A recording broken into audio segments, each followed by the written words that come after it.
Sandi Glandt is a high performance productivity coach, TV host, podcast host, best selling author, wife, and mom of two. She helps overwhelmed women and mompreneurs reclaim their time, energy, and freedom by using her proven S Cubed framework, systems, strategy, and support.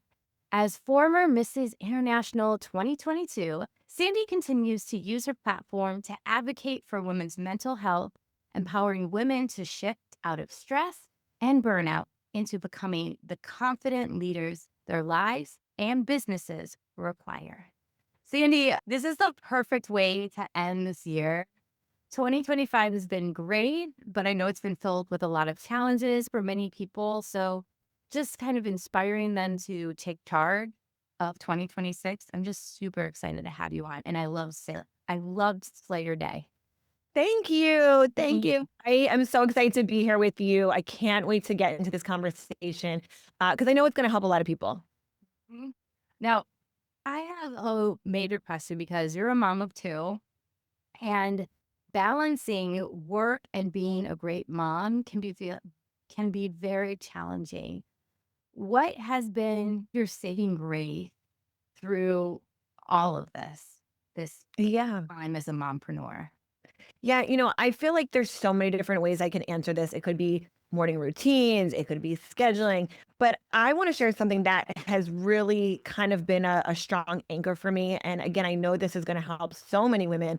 And it's actually advice that my 96-year-old grandmother gave me, who had four boys, was an entrepreneur, a teacher, real estate investor. I mean, the OG of productivity.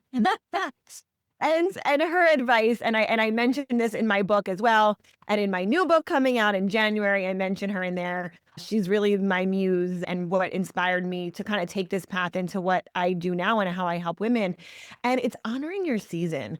Mhm. I think that when we're in a heavy season, whether it's heavier in business or heavier with the kids, it feels like you're never going to get out of it. And it feels like, even coming up for air, like, when is that going to happen? And so I think that as we navigate the end of 2025 and going into 2026, just recognizing what season you're in, because it might be heavier for you in business or family or both. It could be a season where you're really heavily feeling like both of those, there requires a lot of you. And so what I would say is everything is cyclical, and just honoring those seasons. Like I actually just had this conversation with my husband because we're really in the thick of it right now. My business, I always say, thank you, God. We're booked, busy, and blessed. And there is a lot of moving pieces, both with us personally, professionally.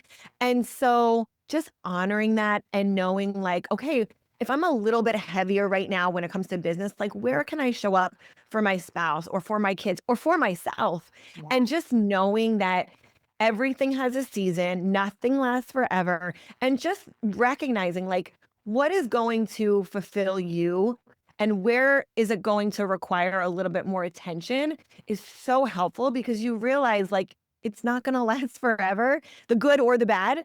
And Yeah. knowing, like, different seasons are going to require different versions of you. That's such a good point.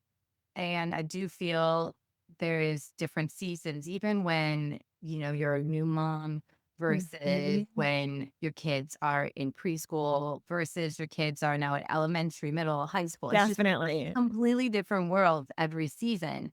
So as like your kids progress, like what has been your steady constant? Yeah. So for me, I would say, I mean, I've loved working out. I don't know. There's a chip in me that has that, no, just, and it's funny because my husband and I joke about this. He's like, I hate working out. And I'm like, I love it because for me, truly, it's more mental than it is physical. And I Mm, think that fitness for me has always been something that Number one, I know it's for me. Like, we do so much as mothers and wives and business owners for others that, like, for me, it's been my home to come to. And whether, I mean, I love weightlifting, that's kind of like my go-to. But even, something like a bike ride, a walk. Like, I remember days when both my boys, because now they're 5 and 8, when they were little, and I would just get out the stroller and push them for, a walk around the block. Like, really just having my constants. And so for me, I would say having that constant routine. So like a morning routine, a nighttime routine, my workouts and sleep. Like, I really, really Mhm. honor at least 8 hours of sleep so I can recharge and, refuel my body. Yeah. Now it's interesting you say that about sleep because moms who are mompreneurs, they Hmm. feel like, well, when our kids go to bed, that's time when we can work. Yeah. I know that that's a productivity thing, and I know you teach women to prioritize with the big money moves Yeah. instead of drowning in busyness. Yeah. What's a suggestion for those moms that are like, well, I don't know what you're talking about. I can't make any time for that because I can't make time for sleep because I gotta work. Yeah. Yeah. Well, I would say look at where your priorities are. I mean, listen, I was in the camp 15 years ago where I would go to bed late. I would be up until midnight and I'd sleep until 9, 10 o'clock, Mhm. depending on how late I was actually going to bed. By the way, this was before kids.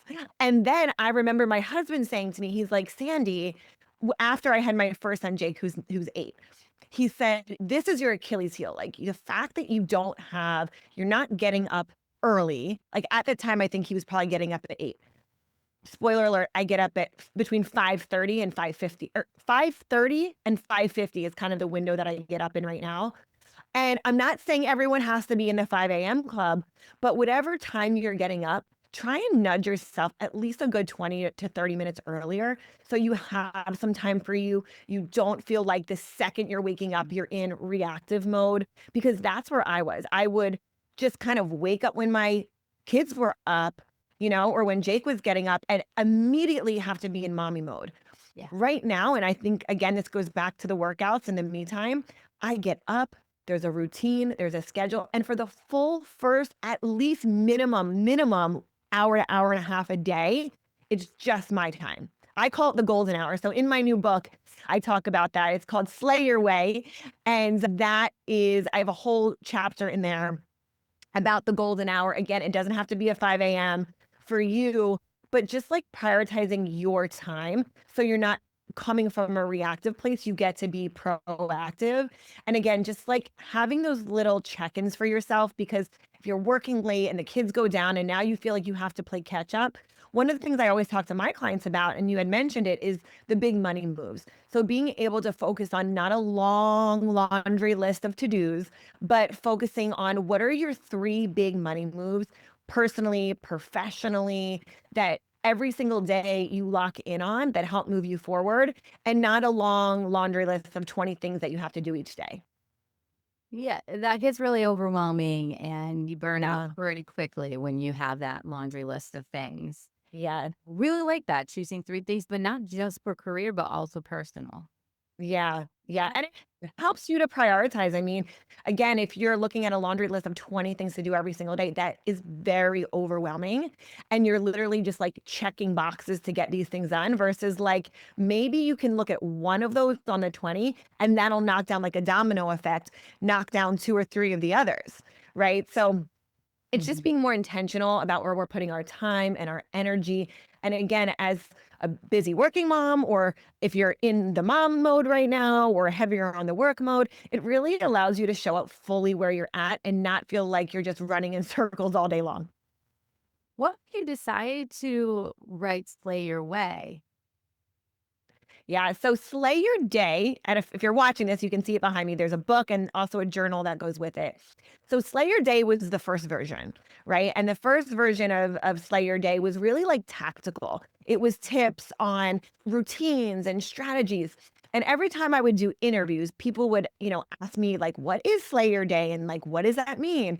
And so slay your way is also tips and the hacks and the strategies and the routines, but it's not just the Sandi Glandt way, right? It's like what works for you.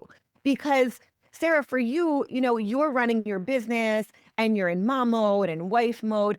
And so the tips that are in Slay Your Way, you can take and implement no matter what you have going on in your life. And so it's really a plug and play. So Mhm. anyone at any stage can implement what's in that book. And also, again, a little spoiler alert, the book also has recipes in there because so many of my clients on Instagram, I'm always posting meals and my dinners. And as a busy working mom, all of my meals have to check 3 boxes. They have to be under 30 minutes because I don't have time to cook a full gourmet meal every single night. They have Yeah. to be an easy cleanup and Mhm. healthy. So there's about 15 to 20 recipes in the book that are for specifically for busy working moms that are like, I want my kids to eat healthy or my family to eat healthy. Quick, under 30 minutes and easy cleanup, meaning it's only like 1 or 2 dishes. That's incredible. We need more of those. I feel there are amazing cookbooks out there and it's like find ingredients this and but we as mompreneurs, like it's true. We're exhausted by the end of the day. We're Yeah. working, we're being with our kids, we're doing it all. And at the end of the day, like we do need something that's going to fill our soul. And the best way to do that is through nutrition. Yeah. So I love that. I love that you're adding that into the mix of this book. Thanks for sharing. Yeah. I mean, I knew it's so funny because as I was like posting my own recipes on Instagram, I think that's the great, like within, an hour or two, you're getting real life feedback. And I'd be posting these meals and I'd always say, I'd have the 3 boxes, like check boxes, like healthy, easy cleanup and under 30 minutes. And so many women would be like, what are you cooking? How do I do this? What's the recipe? And Yeah. so I'm like, all right, there's something here. So I compiled the list of all of my go-tos. And again, they're like so easy and healthy. I want my kids eating healthy. We don't go out, if we do go out to eat and they're ordering like mac and cheese and chicken fingers, they're eating salmon and fish. And there's meatballs in the cookbook, but also you can make these are meals that like your kids can be making with you, which also makes it really fun. And my Yeah. kids are always in the kitchen with me. That's awesome. Now you're I'm free. excited. I'm excited to get this in the hands of all the moms. Cool. It's really cool. And it's unique because I like that you're having a mix of both, not just Yeah. the cookbook, or this is going to be a great strategizing tool too. And you've been using your SP framework, system strategy support, and it's been changing thousands of women's lives. Which, as you feel, has resonated the most with women and women resist the most? Yeah, I think okay, so when it comes so there's system strategy and support. I think from what I've seen over the years is that a lot of times and even within my high performance academy, a lot of times women are like, "Well, like what does it mean to have a system?" Like just that word alone seems really technical. And Yes. so they don't it's kind of hard for them to grasp like, "Well, it sounds good. Like I want a system. What is it? How do I incorporate it?" And so the easiest way to like explain having a system is anything that you're doing repetitive. I don't care if it's your laundry, your maybe you have certain medications or grocery shopping that you do on a personal side or on the business side sending out emails, anything with your CRM, anything with your team. Like having a system will save you time. So once the women understand, like, wow, systems equal time and time back equals more time for myself and my family or whatever they want to do. Like, I always joke with them, I'm like, if you had 1 extra hour a day and you had 7 hours back in your week, like, what would you do with that time? And Mhm. I hear everything. I hear massages, spend more time with my kids, read a book. Like, it's great. I actually was sharing this at an event that I just spoke at. And this woman was like, I wanna learn like, she was saying she wanted to learn how to do art again, and I'm like, "When was the last time we actually did something for ourselves and had the bandwidth and the time to do it?" Yeah. So, it's really great because, again, systems, when you have them, free up your time, and that's what we all want. I mean, that is the one commodity that we have that we will never get back. So, my goal is to give women the time freedom back in their hands again to choose, what they wanna do with that. So I would say systems is the thing that once the women understand what it is and how it works within their homes and their businesses, they're like so excited about it because they realize how much freedom it gives them. And then the support, almost immediately, the women are like, yes, having this kind of caliber of women in their lives that support, collaborate, lift them up, speak their names in rooms they're not even in, Yeah. they're immediately like, where was this my whole life? Like, I wish I would have had this, years ago, which is what I wanted when I moved here and I didn't have it. So I created it. But the academy and the women that are in there, they're incredible. And so it's really a community, and specifically the support part of that, that's a game changer because they don't realize, if they don't have that support right now, how much that can really lift them up. It's something that can connect to support if we don't have the support is our mental health. Hmm. What's one subtle sign a woman is headed toward burnout long before she realizes it? Yeah. So, I mean, look, it could be a number of different signs. Sleep, check in with your sleep. Are you able to actually shut off your mind and put down your phone?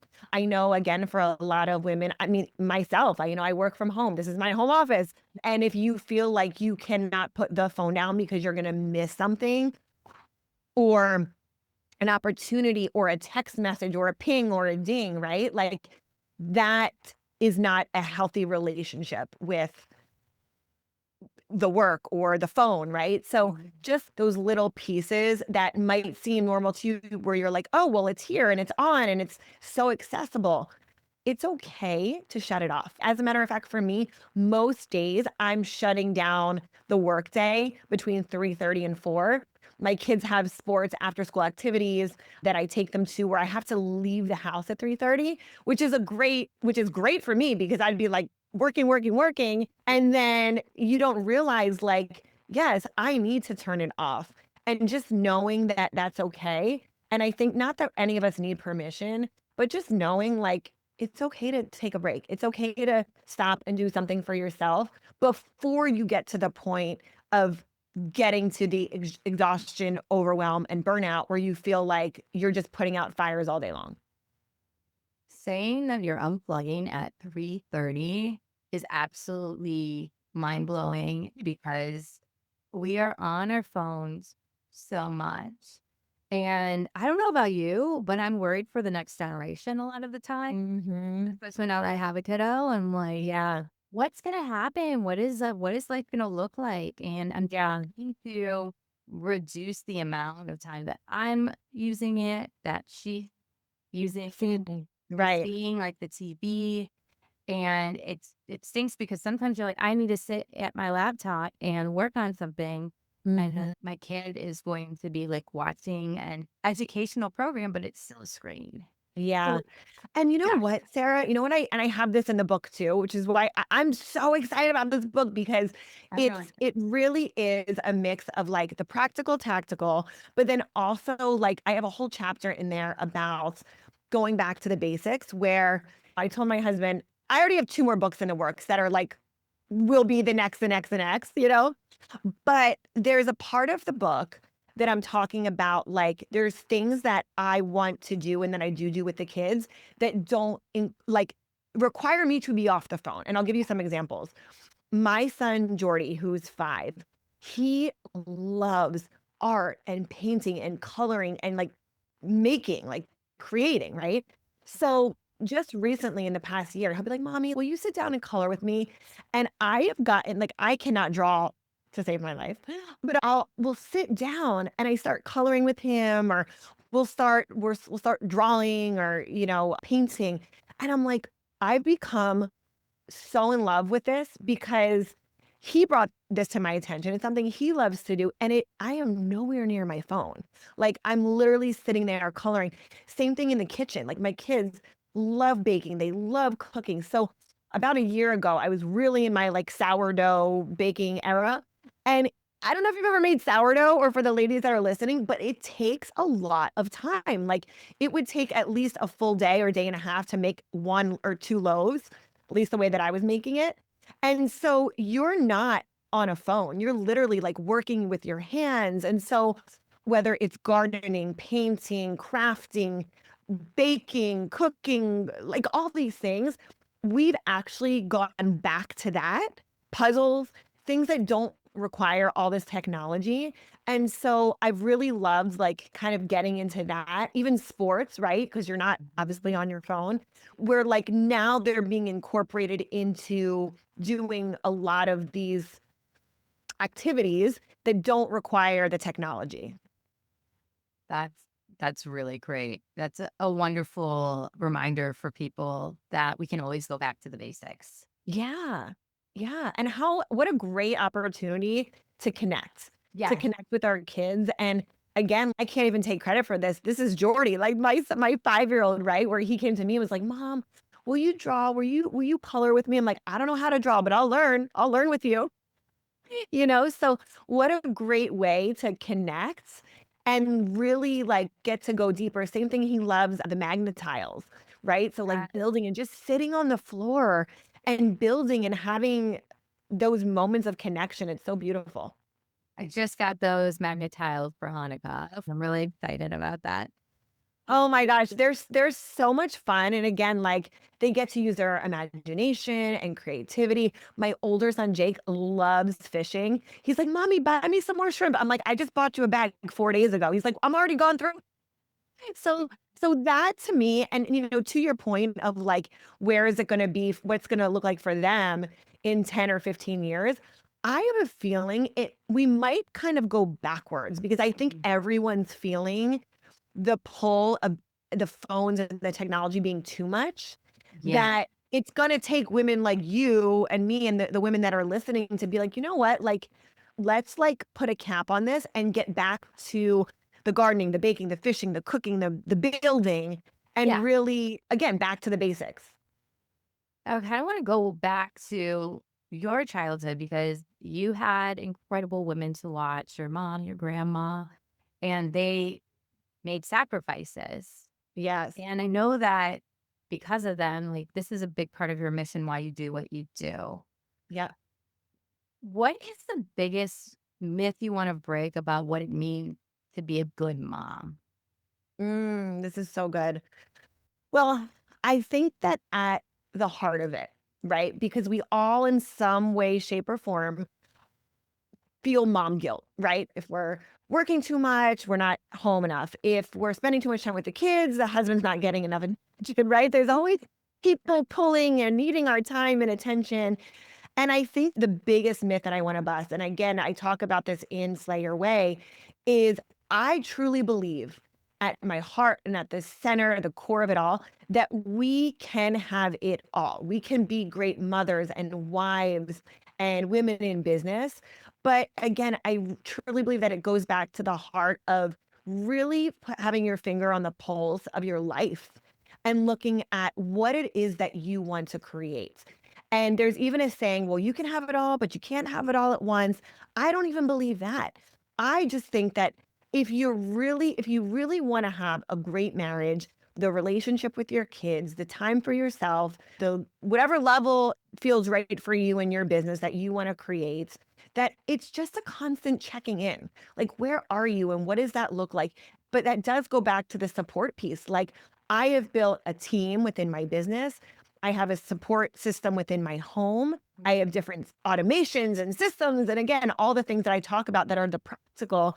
But I think that we really have to constantly be checking in and looking at where we're at because in a blink, you can be really far to one direction. Or a week later, you can be really far on the other side of it, whichever side, that looks like for you.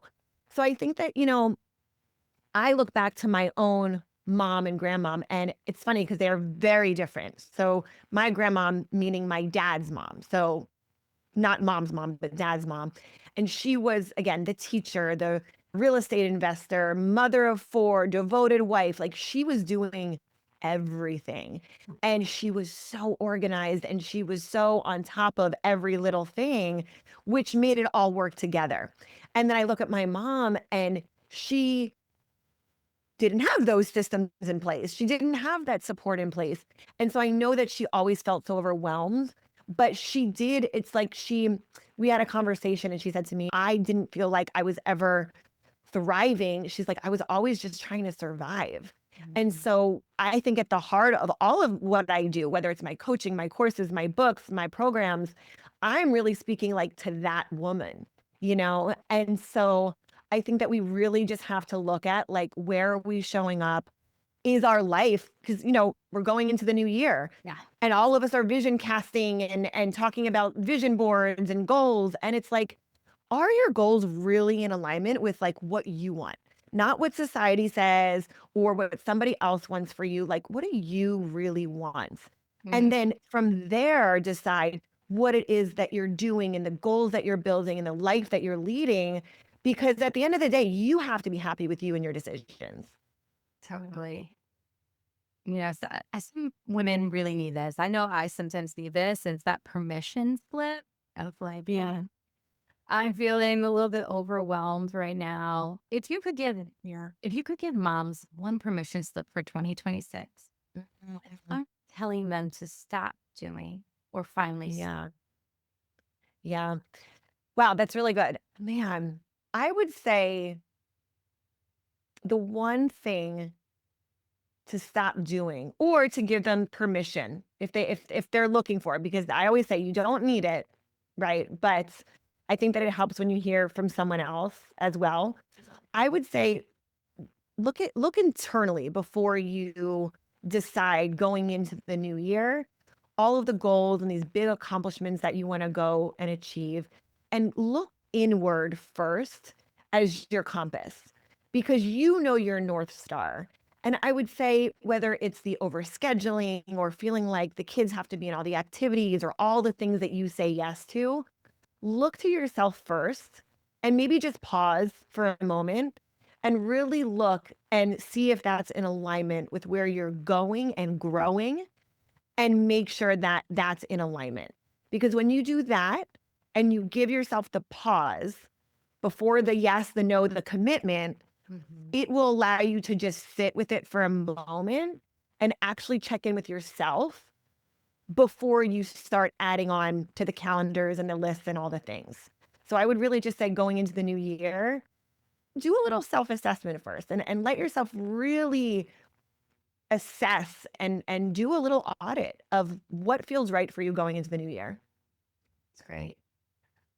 Another thing on the system side, because system I do feel is super helpful to reduce that burnout. Mhm. What women build into their life for a more stress-free 2026 with like a high impact system. Yeah. Oh, this is so good. I almost wish I would have had this advice 8, 9 years ago when I had my first son. And I don't hear this a lot on content and on podcasts, so I'm excited to share this. Build space.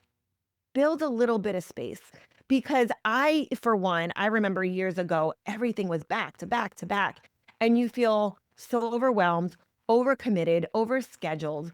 So I would say build a little bit of space, right? Like give yourself some time in between your calls. Give yourself time, even if it's 5 minutes between your work mode and then jumping into mom mode, where you can just like breathe for a minute because what I've noticed lately, even in my own life, is I've been giving myself more of this space. I used to joke with my makeup artist, like whenever I would have events or shoots, I would book him like back to back. So he'd come, we'd do hair and makeup, I'd get changed, I'd run out the door. And now I'm like, why? Right? It really allows us because as you know, Sarah, as a working mom, nothing ever goes according to plan. There's kids that get sick or something comes up or there's traffic or a train or a bridge. We're here in South Florida. So like you're never going to regret giving yourself an extra 5 to 10 minutes of time for breathing room and just for margin of error, living life. Like how I know for me, getting my kids out the door, even having that 5 minutes, I want to go into the new year and I'm sharing something personal here, I want to go into 2026 being like having that calm peace, right? Where you don't feel so stretched thin and you're so excited about what you're building and where you're growing that it doesn't feel rushed and overwhelmed. It actually feels really aligned. And I think that that's a great place to be because you can still go after all your goals and dreams, but you're not coming from a place of overwhelm. Love it. So I thought we could have a little fun and do a little lightning round with you, Sandy. Yeah. What would be your word of the year for 2026? Okay, so I have to get back to you on this because I do a whole assessment of this. Like I have a whole rundown of and I'm because I'm very strategic about how I pick my word. I mean, I write down a bunch of words that I think are my word. I look them up in the dictionary. I see how they Love all that. tie together. So I'll get back to you on that. I love it. I love it. No, it's so good. I usually do an end of the year thing too, where I Yeah. go through, reflect, and then decide what the year is going to look like. Yes. Yes. So I totally get that. Plan. Do you have a planner to write in or a digital calendar? So I have both, but what I'll say is the digital is synced up to everyone in my support system. So everyone is on the calendar, husband, nannies, in-laws, team, like everyone's on there. So that just keeps everything together. Love it. One system you're upgrading for yourself in 2026. Ooh, upgrading in 2026. Again, I think it's just more of the space. It's not necessarily like a specific system because I really have that down as it is. It's more just that breathing room in between where there's a little bit more space from task or day to day. Morning ritual you refuse to skip in the new year. Oh, I mean, it's always the workout. I mean, like getting, and you know, it's so funny. My husband, like, because of the time change, he's like, I love that I wake up and the sun is up. I'm like, oh, no, no, no, no. I like when I wake up and it's dark out and y'all are just quietly sleeping and I get my 2 hours to myself. So it's the wake up before everyone and the workout. Yes. Big money move you're excited to double down on. Just team. My team is expanding. We just brought on some rock stars recently. And so really just continuing to build the team. And with that is more systems. And also for the women that are in my programs or do coaching with me, like we have so many exciting things coming in the new year. One boundary you're enforcing hard in 2026. Ooh, again, I would have to say it's building in the space because that's something that it feels so good. Yeah. And I'm not letting that go. Coffee, matcha, or lemon water? What's your six vibe? Coffee, always the coffee. Coffee and chocolate are my two. I don't drink. I don't like, for me, it's just my vice is coffee. I love it. A self-care ritual you want every mom to try in January. Mm. I would say do your annual calendar planning.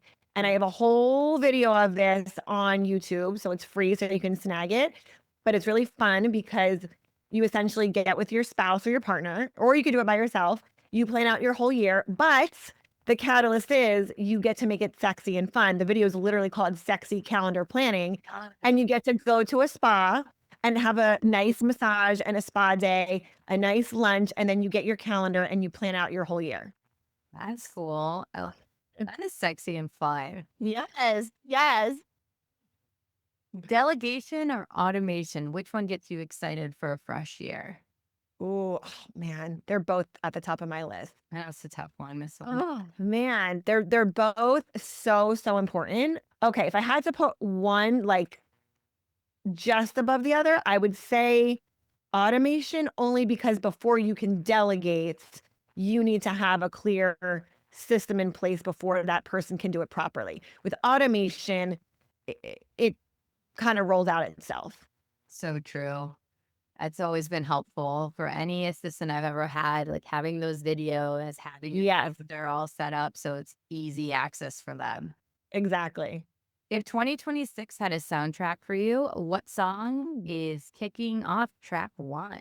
Ooh, ooh, this is really good. You know, I'm so not like I wish I knew more music. I'm like, what would be my soundtrack? You know, what usually is my walk on stage song is Sierra Level Up.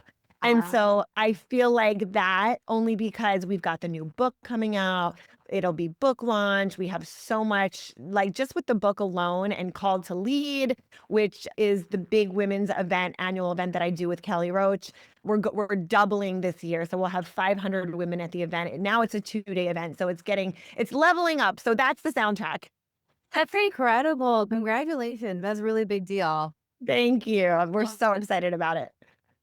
thank you for playing that fun game. I No would like problem. to know you better, and the audience gets to know you personally and in just a fun way.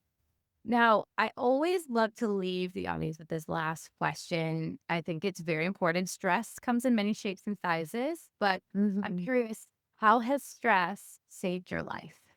Mm.